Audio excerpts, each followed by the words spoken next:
Iyan o, ang ganda ng view na naman. Nandito na naman tayo, guys.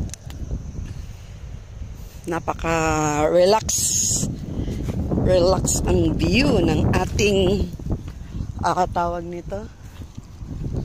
Yung ating pagdadausan ng Holy Week. So, Holy Week 3 days kami dito, guys. Dami naming dalang baon, no? Kami ni Ate Kat. At kung makikita niyo yung tao na nandun, no? I-focus natin. Wait lang, guys. Ang nila, oh. Yun sila. Ay, grabe. Yun sila, oh.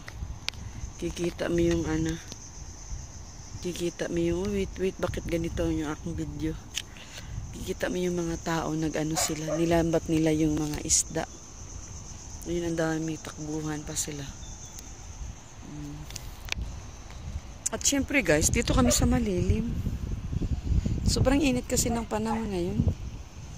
At hindi tayo pwede mag-swimming kasi low tide, guys, low tide. O, diba? Ha? Ang dami? Kaya nandun sila, oh, naglambat sila.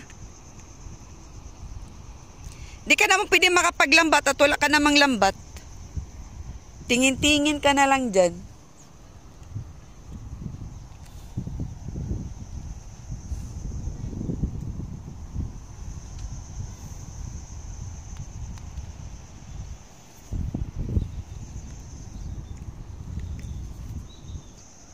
Hanap buhay sila kahit sobrang init.